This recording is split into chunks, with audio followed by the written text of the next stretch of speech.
வணக்கம். புதுச்சேரி அமைச்சராக ஜான்குமார் 3 நியமன எம்எல்ஏக்கள் பதவியேற்பு. புதுச்சேரியில் முதலமைச்சர் ரங்கசாமி தலைமையில் என்ஆர் காங்கிரஸ் பாஜக கூட்டணி ஆட்சி நடந்து வருகிறது. என்ஆர் காங்கிரஸ் சார்பில் முதலமைச்சர் உட்பட 4 அமைச்சர்களும், பாஜக தரப்பில் சபாநாயகர் மற்றும் அமைச்சர்களாக நமச்சிவாயம், சாய் சரவணகுமார் ஆகியோர் இருந்தனர். இந்த நிலையில் சுழற்சி அடிப்படையில் மற்றொருவருக்கு அமைச்சர் பதவி தர பாஜக தலைமை முடிவு செய்தது.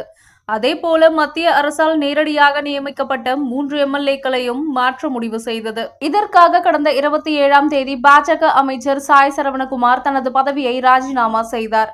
அதே நாளில் நியமன எம்எல்ஏக்களாக இருந்த வெங்கடேசன், ராமலிங்கம், அசோக் பாபு ஆகியோரும் தங்கள் பதவிகளை ராஜினாமா செய்தனர். இதையடுத்து பாஜக சார்பில் காமராஜர் நகர் தொகுதியில் போட்டியிட்டு வெற்றி பெற்ற எம்எல்ஏ ஜான்குமாருக்கு அமைச்சர் பதவி வழங்க பரிந்துரை செய்யப்பட்டது. அதேபோல நியமன எம்எல்ஏக்களாக தீப்பாய்ந்தான், காரைக்காலை சேர்ந்த ராஜசேகர், செல்வம் ஆகியோர் பரிந்துரை செய்யப்பட்டனர். இதற்கு மத்திய அரசு அனுமதி கொடுத்ததை தொடர்ந்து எம்எல்ஏக்கள் பதவியேற்பு விழா இன்று மதியம் சபாநாயகர் அறையில் நடந்தது. சபாநாயகர் செல்வம் எம்எல்ஏக்களாக தீப்பாய்ந்தான், ராஜசேகர், செல்வம் ஆகியோருக்கு பதவி பிரமாணம் செய்து வைத்து சால்வை அணிவித்து வாழ்த்து தெரிவித்தார். தொடர்ந்து முதலமைச்சர் ரங்கசாமி, அமைச்சர்கள், எம்எல்ஏக்கள், அரசியல் கட்சியினர் நியமன எம்எல்ஏக்களுக்கு வாழ்த்து தெரிவித்தனர். இதனையடுத்து புதிய அமைச்சர் பதவியேற்பு விழா ஆளுநர் மாளிகை வளாகத்தில் நடந்தது. பிற்பகல் 1:30 மணியளவில் அமைச்சராக ஜான்குமாருக்கு பதவி பிரமாணம் மற்றும் ரகசிய காப்பு பிரமாணத்தை துணை ஆளுநர் கைலாசநாதன் செய்து வைத்தார்.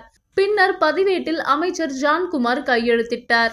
புதிய அமைச்சர் ஜான்குமாருக்கு கைலாஷ்நாதன், முதலமைச்சர் ரங்கசாமி, சபாநாயகர் செல்வம், அமைச்சர்கள் நமச்சிவாயம், லட்சுமி நாராயணன், திருமுருகன், துணை சபாநாயகர் ராஜவேலு, எதிர்க்கட்சி தலைவர் சிவா, செல்வ கணபதி எம்பி, எம்எல்ஏக்கள், பாஜக மாநில தலைவர் ராமலிங்கம், அதிமுக மாநில செயலாளர் அன்பழகன், புதுச்சேரி கடலூர் மறை மாவட்ட பேராயர் பிரான்சிஸ் கலீஸ் மற்றும் அரசியல் கட்சி தலைவர்கள், பிரமுகர்கள் பங்கேற்றனர்.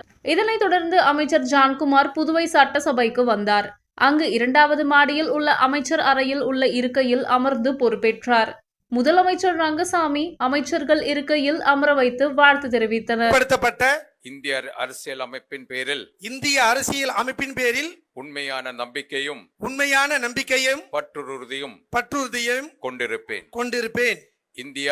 இந்தியாவின் இறையாண்மையையும் ஒருமைப்பாட்டையும் பேணி போற்றுவேன்.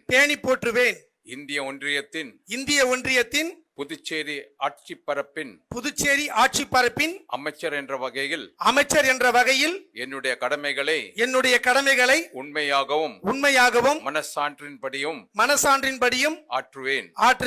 அரசியல் அமைப்பிற்கும் சட்டத்திற்கும் இணங்க எத்திரத்தவருக்கும் அச்சமோ அணுக்குமோ இன்றியும் விருப்போ இன்றியும் முறை வழங்குவேன்.